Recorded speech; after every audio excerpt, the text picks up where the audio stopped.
For many pro-lifers, they feel a little bit like they're shooting in the dark. They've got all these different pro-life arguments. They don't really know when to use them. Fear not, there is a roadmap for how to have good conversations about abortion. Stay tuned.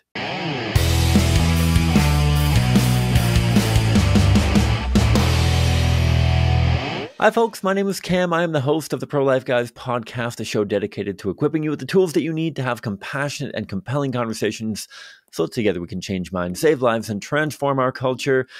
Thanks for tuning in. Welcome back. Today's episode, we are diving into a new kind of theme, I suppose. This is going to be a back to basics theme. A lot of people, I feel like I get two very different kinds of questions on social media, to our email, that kind of thing. Sometimes they are very, very complex, very convoluted, and really good to really unpack. We get a lot of questions about particular bodily autonomy arguments, a lot of questions about particular guests and that kind of thing. But sometimes we get questions about, walk me through this particular circumstance, or what do you say specifically for this one? And while I always love giving responses, and I'll try to do more and more of those, I think that it makes sense to do a series where we demonstrate that, especially if you're relatively new to having conversations about abortion, that there is, believe it or not, a roadmap for how to have conversations, that you don't actually have to memorize a tremendous number of anecdotes, but rather have to be able to follow along a general principled roadmap for how you want your conversations to unfold. What do I mean by that? Well, by way of analogy, and I shared this story while doing a talk in Vernon in middle of August as part of our Faces of Abortion tour. I know that many of us obviously now rely on Google Maps. When you're trying to get to a new place, you're probably going to plug it into your phone, and Google Maps is going to tell you exactly how to get there. And I know that I might age myself a little bit here. I promise you, I'm still in my early 30s. But believe it or not, it wasn't too long ago that we didn't actually have Google Maps. I remember actually during my internship in 2012, which I know is 11 years ago now, which is wild.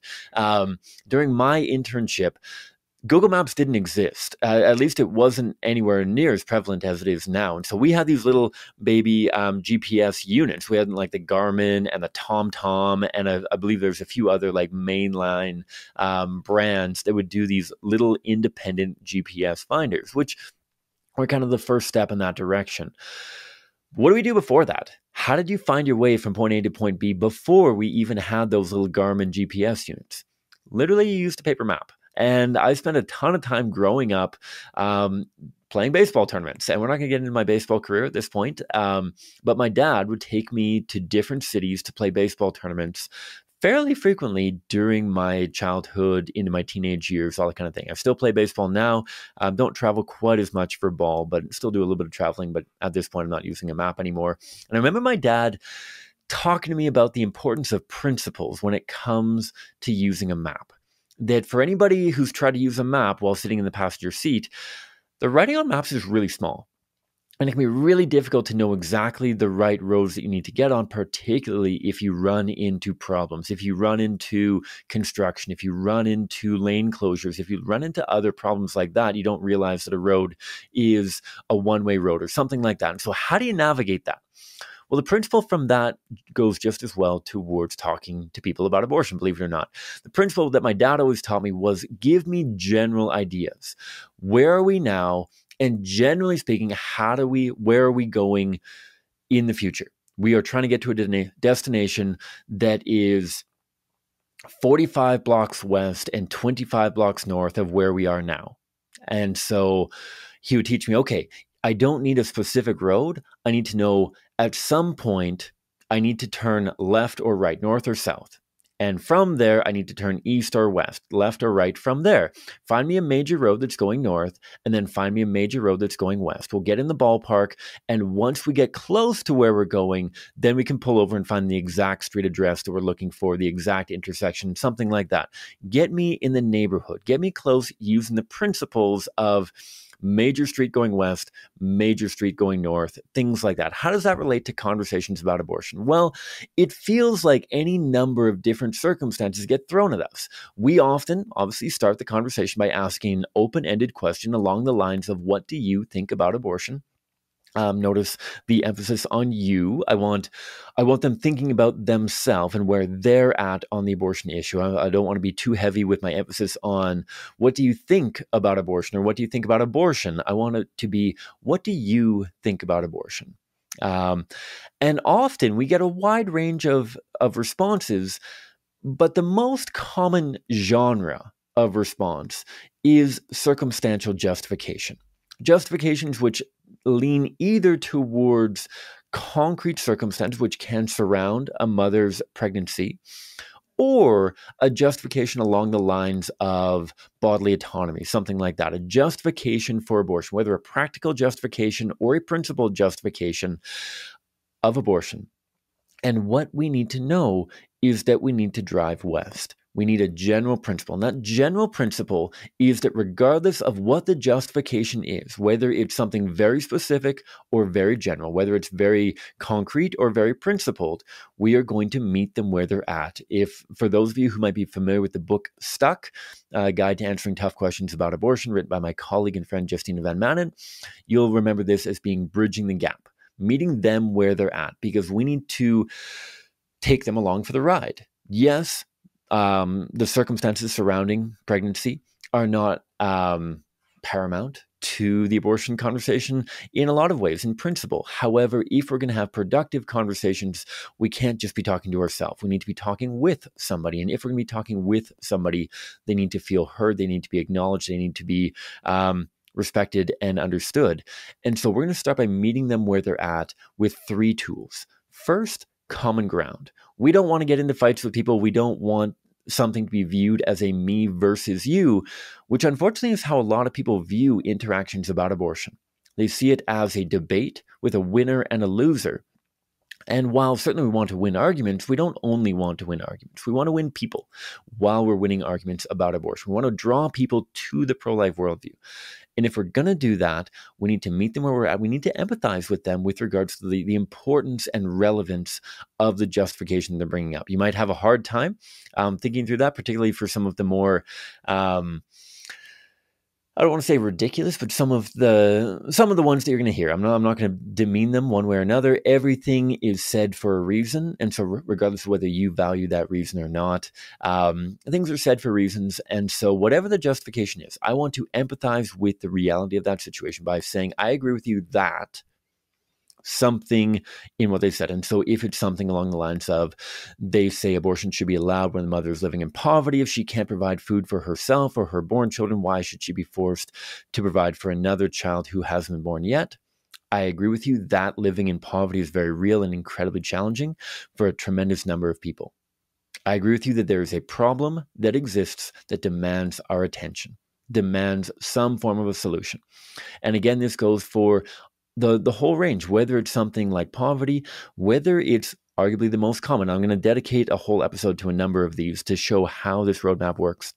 But whether it's something like sexual assault, I agree with you that sexual assault is one of the most heinous crimes in our entire society. We need to do more to prevent it from happening, to punish the guilty perpetrators, and to support the innocent victims, regardless of whether they become pregnant or not.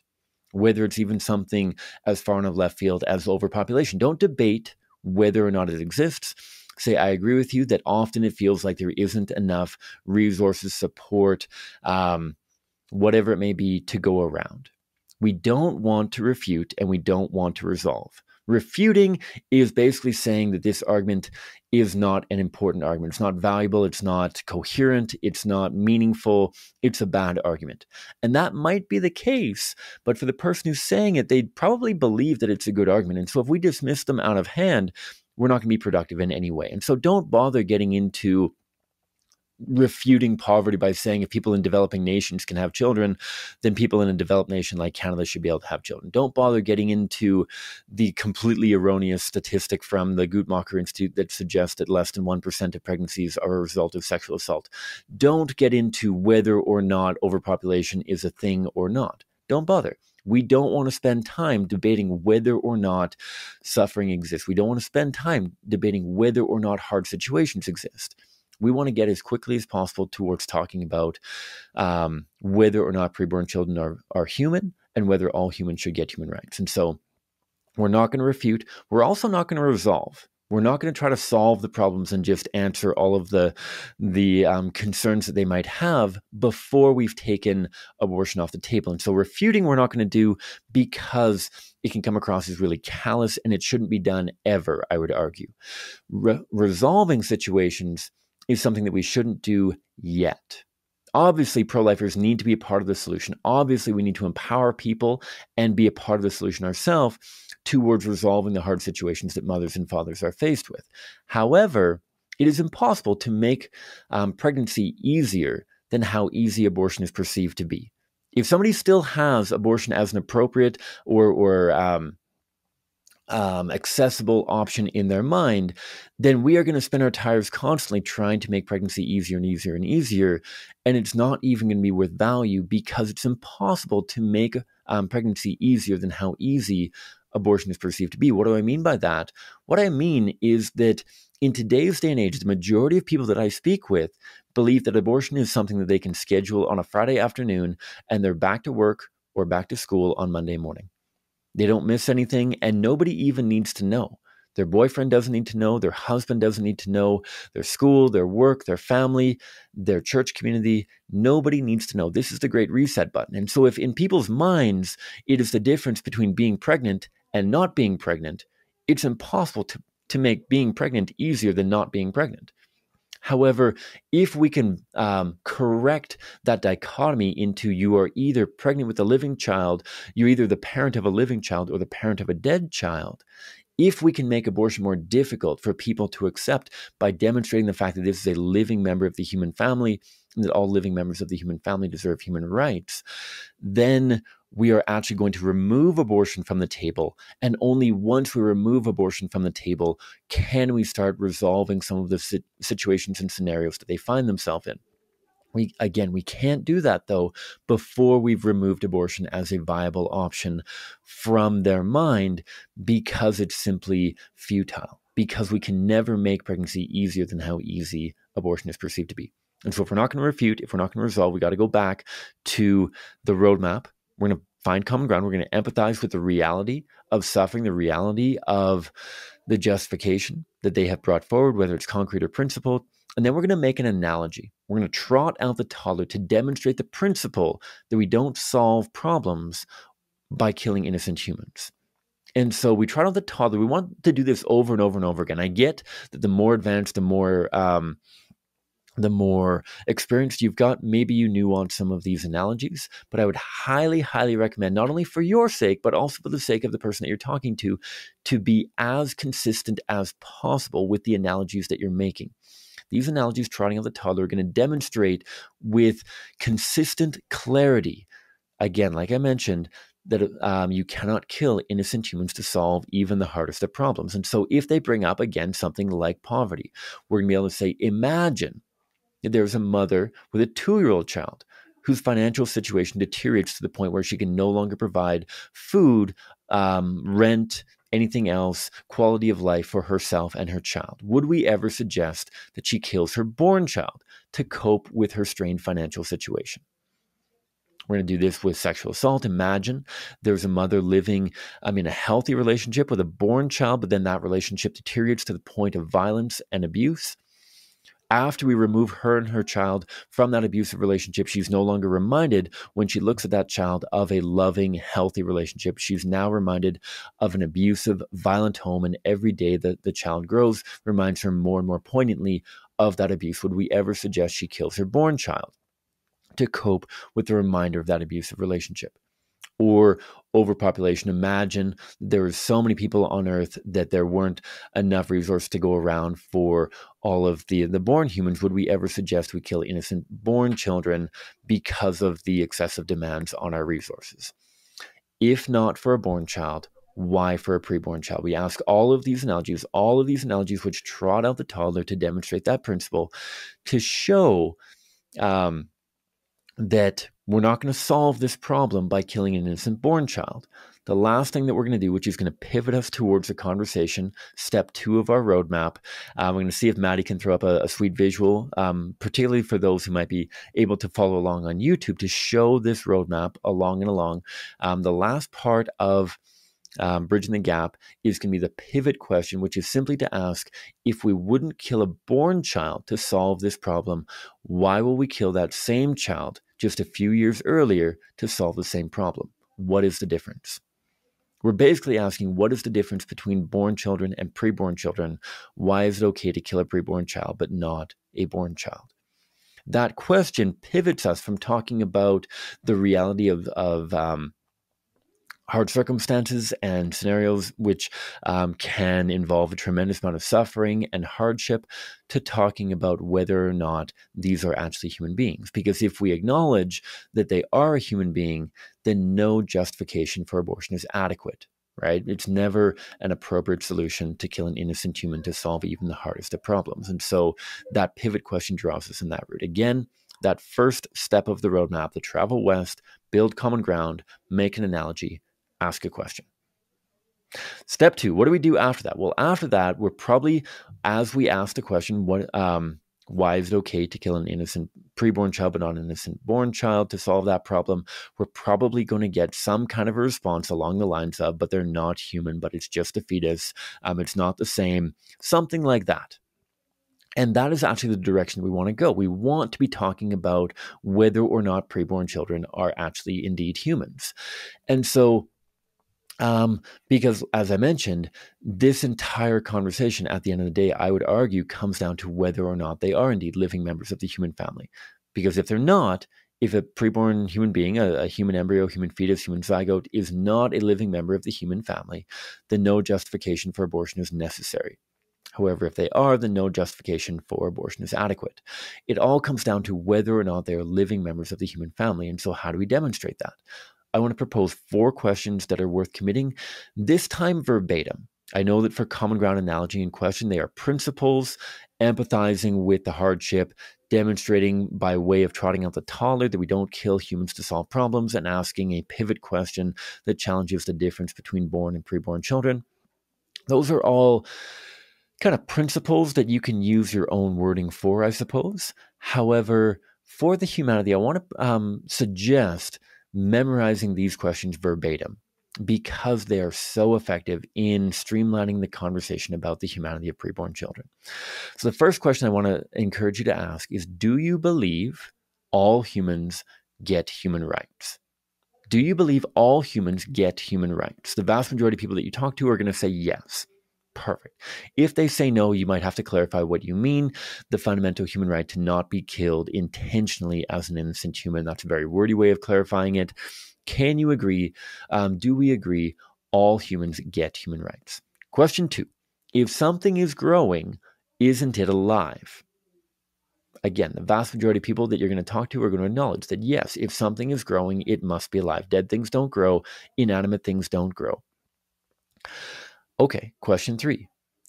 If a living organism has human parents, isn't he or she a living human?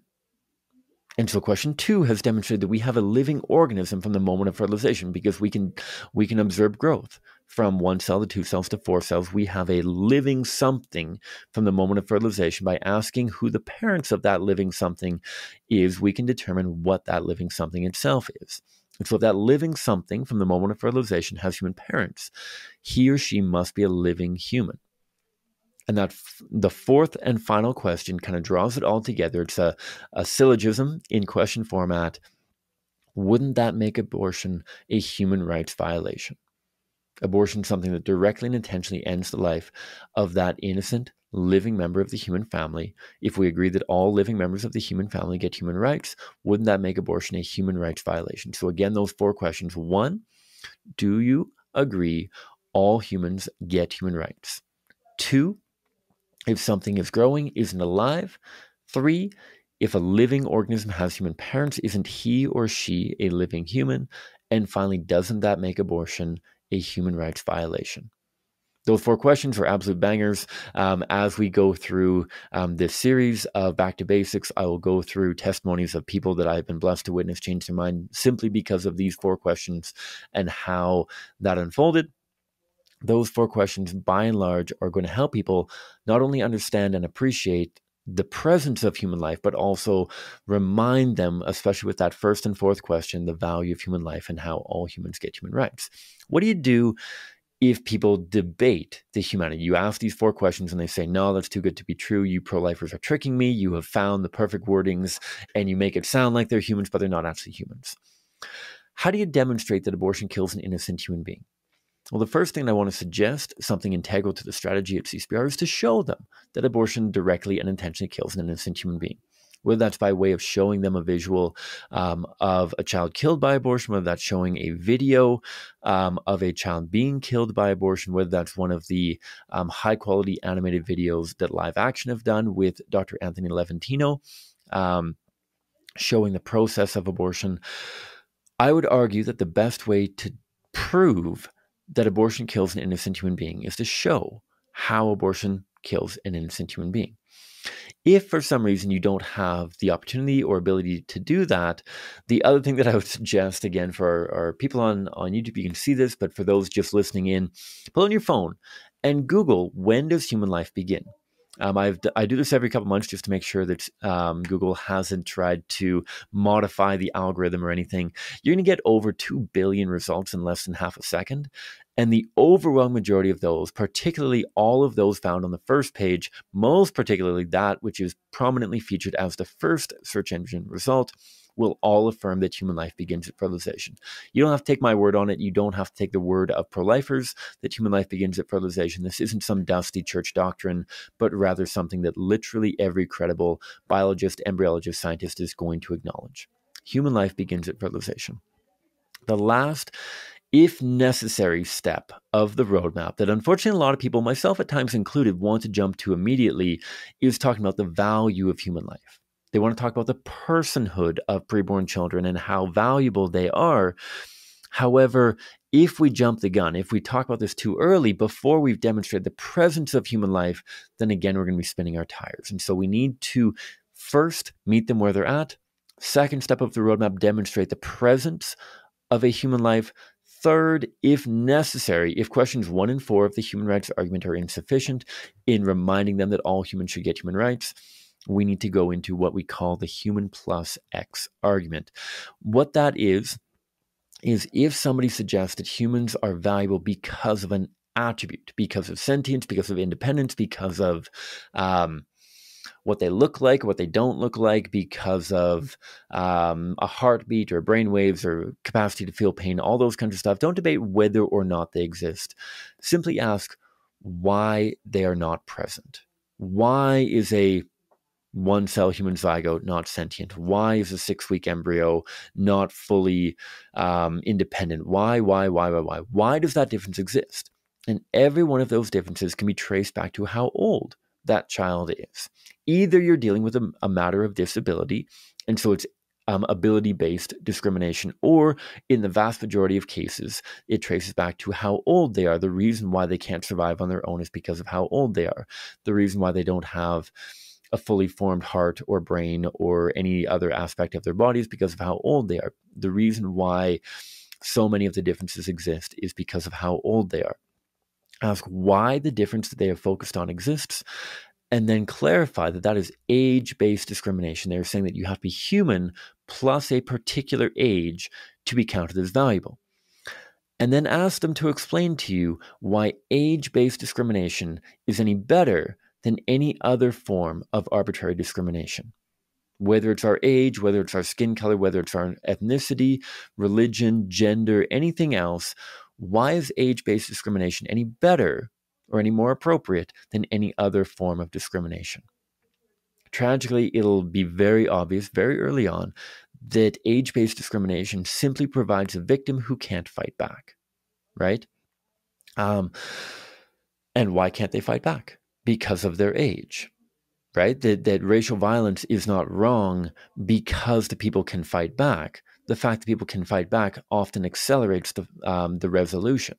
The fact that ethnicity-based or religion-based or gender-based discrimination is fought against by the victims is again a symptom of their age. And so tragically, abortion has found the perfect victim, a victim who cannot defend themselves simply because of their age. And so how is discriminating human rights based on somebody's age any better than any other form of discrimination. To paraphrase an argument from our good friends over at the Equal Rights Institute, if we believe that all humans get equal human rights, in that it's just as wrong to kill an innocent human who is a toddler as it is to kill an innocent human who's an adult, that our abilities, our whatever, does not increase or decrease whether or not it's right or wrong to kill us. Do we have equal human rights? What is the only thing that we share equally? If we all have this right to life equally, what is the only thing that we share equally? It's our membership in the human family. We are all at different stages of development, different abilities, different appearances, different skill sets, all that kind of thing. The only thing that we share equally is our membership in the human family. And therefore, if we have a right that is shared equally, it ought to be shared on a factor that is shared equally amongst people. And so the equal right to life must be based on the equal membership in the human family. There's an awful lot there. I'll go through it. One last time here, please do write in or message in or whatever to let me know if you have any questions about this general roadmap. Again, we're going to be doing episodes every other week or fairly regularly. I haven't entirely established how frequent they're going to be, but fairly regularly they come back to this episode on the roadmap. So again, we have 3 major sections, 2 essential sections being addressing justifications, 1, and speaking about the humanity, 2, to get towards that end goal of embracing the pro-life worldview. If necessary, there might be a 3rd step being talking about the personhood or the value of human beings. And so the first step is addressing the justification, which is building common ground, empathizing with the reality of the circumstance or justification they have brought forward, then making an analogy to demonstrate the principle that we don't address those justifications by killing innocent born humans, and finally asking a pivot question: if we're not going to address them by killing innocent born humans, then why innocent preborn humans? Those are the 3 steps of addressing justifications. That gets us into the humanity of the preborn. That's where our 4 verbatim memorized human rights questions are going to come in. Do you agree all humans get human rights? If something is growing, isn't alive, if a living organism has human parents, isn't he or she a living human? Doesn't that make abortion a human rights violation?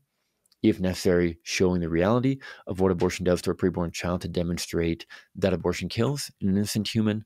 And again, if necessary, searching on your phone, when does human life begin, and appealing to an authority figure that they will recognize and demonstrate that the overwhelming majority of anybody within that field is going to recognize human life begins at fertilization.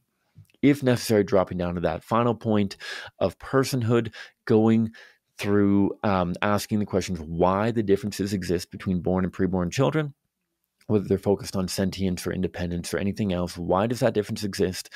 Helping them see that it's a difference traced back to our age.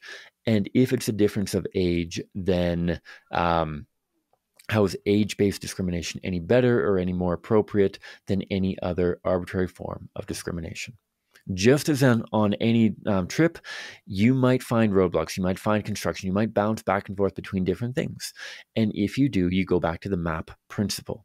If you're talking through the humanity of preborn children and another circumstance comes up, then you might have to go back to addressing justifications. It's not a one and done situation. If you're traveling west and you run into a roadblock, you might have to detour and then go back to traveling west. If you think that you're traveling north and you run into a roadblock, you need to go back to the previous step. And so if somebody brings up a justification, go back. The value of this roadmap is to know where you're at and where you need to go next. And so regardless of how many times you get bounced back to justifications, particularly if you are using a consistent trotting out the toddler, it's going to demonstrate that all of these justifications lead towards the question of humanity. That at the end of the day, every conversation about abortion has to be determined based on whether or not abortion kills an innocent human. Because there's no situation in which we ever deem it appropriate to kill an innocent human to solve even the gravest of problems. And so we want them to acknowledge the circular nature, not of our argument, but of their argument, right? Because they are not the burden of proof is not on us. They are not challenging our worldview, but rather we are challenging their worldview that abortion can solve a challenging pregnancy. And so their argument is circular, and they are the ones drawing us in this consistent pattern back to the question of if it's not okay to kill an innocent born child, why an innocent preborn child? You're going to bounce back and forth at times. We have witnessed this roadmap change countless minds. We've been tracking over 5,000 conversations in the last 2 years in Western Canada alone. Over 5,000 conversations with people who support abortion in one way or another. And what we find is that when we use this roadmap coupled together with abortion victim photography, over 27% of abortion-minded people that we talk to become fully pro-life within the span of a single conversation. These are people that we are evaluating their position as they come into the conversation. We're confirming their position as they leave the conversation. 27% of people becoming fully pro-life by the end of a conversation, with an additional 25% more becoming significantly more pro-life. What does that mean? That means maybe they walked in supporting abortion through all 9 months of pregnancy, and while they didn't fully come to accept the pro-life worldview, they left the conversation saying, no, I no longer believe that. I believe it's only okay in the first 3 months. Not a total victory, but a very significant shift in their worldview. Maybe they come in saying that it should be allowed in any situation that a mother is faced with, and they leave saying, I still can't wrap my head around sexual assault in the life of the mother, but I agree with you that all of these other scenarios are no longer appropriate. Significant shift. So over 50% of the people are willing to verbally acknowledge that they have shifted at least somewhat in their worldview towards the pro-life position. 27% of them, more than one in 4 people, becoming fully pro-life by the end of a conversation. And many of that remaining 40-something percent really thinking more critically. I think that it's often daunting to think about that 40 some odd percent, and how are people not shifted at all? Well, for a lot of them, they are coming into a conversation thinking abortion is only okay in particular circumstances, and having a pebble put in their shoe. They're recognizing that there is merit to the pro-life worldview, but they're not quite ready to accept the pro-life worldview yet, for a variety of reasons, because there's a lot of dominoes that fall as soon as you reject abortion, right? There's a lot of people who will acknowledge that if they come to reject abortion, then these principles have concrete practices that are tied to them, and that they might not be able to engage in the relationships that they are in the way that they are if they no longer have abortion as a quote-unquote backup plan. It is difficult to change your mind on abortion because of all of the life factors that are implicated by that worldview. And so while we want to push and challenge people to reject this worldview as urgently as we possibly can, I don't think that we need to accept final defeat if they haven't fully embraced the pro-life worldview before they walk away from the conversation you're having. Our good Lord is the one who changes hearts and minds. We plant seeds, and sometimes we're not there to witness them coming to fruition. However, we've been blessed to witness a ton of people come back to our displays days, weeks, even years later and say, hey, you know what, I talked to you, and at the time I wasn't ready to become fully pro-life, but having thought about this, since then I've realized that abortion is not an appropriate solution to these situations, that kind of thing. And so this roadmap is something that I'm going to talk a lot about through this fall and in upcoming episodes, and so please stay tuned. Thank you for tuning in. As you can see, I'm back rocking my Pro-Life Guys merch, and super exciting announcement that we have other CCBR related merch that I'm going to show off right now because I think that they're awesome. You'll see me wearing them coming up here. We have crew neck sweaters, I believe in both black and tan, Make Abortion Unthinkable and thekilling.ca. We have more crew neck sweaters with a different sort of thing on it, Former Fetus and thekilling.ca, which I think is really cool. We also have some t-shirts with those same sort of slogans and whatnot on them. And so I'll drop a link to the website that you can purchase all of these t-shirts at. They are incredibly comfortable. Just holding them right now. They're the same material, I believe, as what the Pro-Life Guys shirts are made out of. And so they're incredibly soft. I'd highly recommend them, not only for wearing out and about and being part of your pro-life engagement of your culture, but also even if you're just looking for a super cozy shirt that you can wear on a cold day in November, wherever you're at. Highly recommend that. And so thanks a ton for tuning in. Look forward to doing more of these Back to Basic episodes in the coming weeks and months. And so thank you very much. Please don't hesitate to reach out. May God bless you abundantly wherever you're at, however many hours are left in your day.